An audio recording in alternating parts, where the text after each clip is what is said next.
If we're not willing to be congruent and honest to who we are, it's very easy to settle into a very good life, but an unfulfilling burnout life. You cannot base your own personal success and your own journey on what somebody else is putting out. We're in our own race and in our own journey, and we have to use the benchmarks that are based on our journey. That's when our limits grow, and that's when we actually begin to expand. Good day, everyone. This is Dr. David Phelps of the Freedom Founders Mastermind Community and the Dentist Freedom Blueprint Podcast.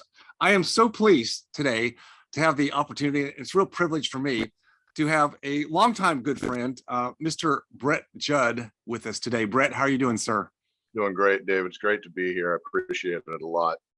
I'll give a little bit of Brett's background in a minute, just so you have some context about the conversation we'll have today. But I have to lead first with Brett and I and his beautiful wife, Gina, have known each other. Gosh, it's probably going on 8-9 years. We met at a mastermind group, which is a place where I meet some of the best people in the world. It masterminds that are well facilitated, Brett, as you know, with great leaders, just bring the best of people. And we were in a group together for some time, and we stayed friends. And your background, which I'm going to give here in a minute, is so relevant to just business owners, entrepreneurs, everyday life.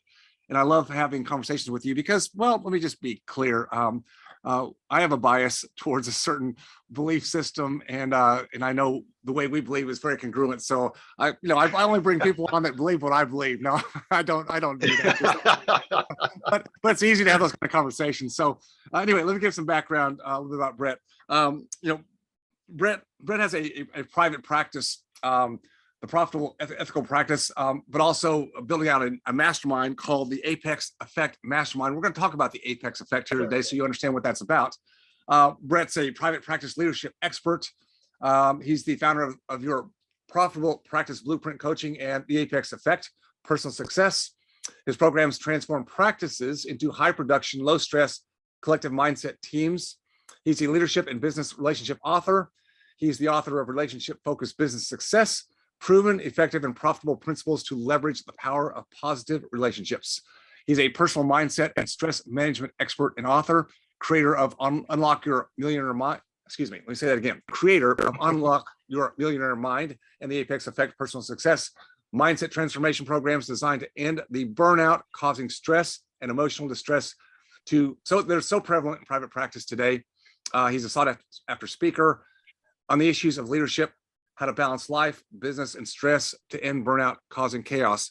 Well, that's just the world we live in today, Brett, is it not? I mean, it really is. Who you are. We live in a world today with immense amount of change going on, personal lives, business lives. We have global political stresses today that one might say we haven't seen before. Maybe we have, and we just live in an age today where everything seems like it's stressful, but we all have our stories, Brett. You know, I've shared our stories together of downturns and setbacks, and from mess to success. We all have those, and yet when you're dealing with it personally in your own life, with maybe your spouse, your family, or it's your business, something's going on, it feels like you're all alone, doesn't it? It feels like you feel like everybody else out there in the world on Facebook, is killing it, crushing it, and what's wrong with me? Why am I've worked hard. I passed the test, Brett, right? I'm ethical. I have integrity, and I provide the best service and product I can, and yet, doggone it, life just seems like it's beating me down. You deal with people and help them through this all the time. What words of wisdom could you give so we don't feel so like we're so all alone when this is happening to us? One of the very first things in a situation like that I always tell people is just pull it back. You cannot base your own personal success and your own journey on what somebody else is putting out and purporting to be their trip. But we all know that when we come on in a situation like this, or when we get onto social media, or even to a point when we go to these masterminds, especially in the beginning, we are the best version of ourselves that we think we want to be. We're not the truth. We aren't the one who's been in the grind, who's been dealing with it, who's burned out, who's tired. We don't want to present that. And so one of the very first things I always talk to people is, look, you got to turn that off and come back, and they lose focus because now they start to compare themselves to everything out here. That's irrelevant. We're in our own race and in our own journey. And we have to use the benchmarks that are based on our journey, not somebody else's. And so one of the very first things we have to do is rein it back, turn off the noise, turn off the confusion, and come back to what it is that you want. What is it that I desire? I always talk to people about it as this, when they start talking about their problems and their desires and their dreams, I say, so what? And they look at me like, what are you talking about? So what? I'm like, so what? Why is that so important to you? What is it about that you're so stressed about it? And then I really push with them this idea of what's your so I can? Because if you can't answer, I want all of this so I can, then you don't have a real dream, vision, or purpose. And that's one of the first things we have to iron out. So that's really getting down to clarity, right? Clarity. Very much so. What am I doing, whatever it is, all this for? What am I building this business or this bigger business or there's multiple businesses, or why am I doing this? Because that's where we lose sight. And we do have this tendency, we all do, to compare ourselves to the outside world. And of course, the outside world only presents itself as everything's great. So now we have this measure of, quote, success that it's not realistic by any means. And you never get to see behind the scenes the issues and the baggage and the negative factors that go along with people who tend to do that. But we still, as humans, we're very big on comparing ourselves with other people's definition of success. Yeah, their definition of success, somebody else's version. But I think, so that Instagram life and that Instagram image is so prevalent right now. And people are so confused by it. And it's so false. Years ago, not too many years ago, my daughter was living in Italy, and Gina and I got a chance to go visit her and spend some time there. And we were at the Trevi Fountain, and we're sitting there at this beautiful, historic monument. It's gorgeous. And I'm watching all of these Instagram divas. And one of them actually rudely kicked us out of a spot where I was trying to take a picture of Gina because we were interrupting her spot, her shoot. I'm like, oh my gosh. It was so false, so fake and produced. I'm like, wow. But yet that is what we're comparing ourselves and what we're beating ourselves down with. And it's just, we've got to turn that off. I've got a quote for you here. This is from a book that I reference often. I actually read it when I was very young, but this is one of Dr. Seuss's quotes. So you'll love this one, Brett. All right. Be who you are and say what you feel, because those who mind don't matter, and those who matter won't mind. I think that's right. endless wisdom there, right? But yet we're all so susceptible to caring what other people think about us. It's that group think mentality. Be safe with the herd, right? Because if I do what everybody else is doing, if I think the way other people think, then, well, no one's going to judge me, right? Because I'm just doing what everybody else is doing. But what's wrong? Again, you have vast experience, not just, obviously in your own life, but with helping many other people. That group think mentality, where does that leave people if they just tend to say, well, I'll be safe and I'll just follow what everybody else is saying and doing and living my life this way, and what's wrong? Where does that take people?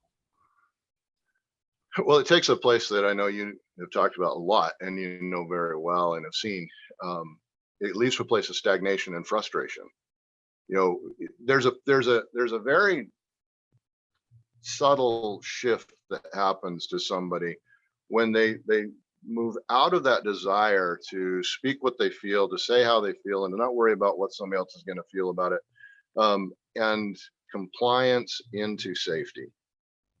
And if we're not willing to take those moments of change, if we're not willing to be congruent and honest to who we are, it's very easy to settle into a very good life, but an unfulfilling burnout life and a long-term grind life.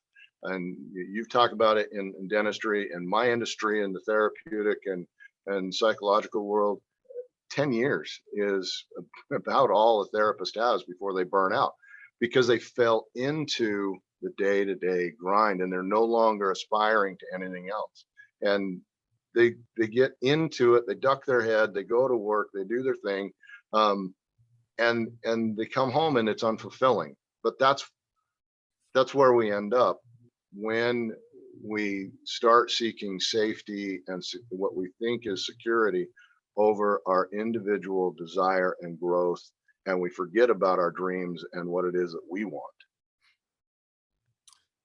You and I could go down some pretty deep rabbit holes from a political philosophy, which we will avoid today. But let me read another quote, which also leads into something you posted on your Facebook profile in the last couple of months. But here's a quote. This is from Benjamin Franklin. Those who would give up essential liberty to purchase a little temporary safety deserve neither liberty nor safety. It's really what is happening a lot today. And your post, which falls right into this, back in July, was this: true freedom is not the absence of risk, but the acceptance of risk in the face of self-directed will.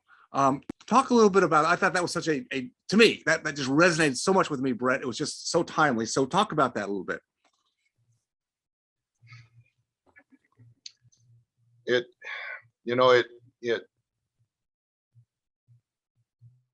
Trying to pull it up so I can reference it right. So yeah, true freedom is not the absence of risk.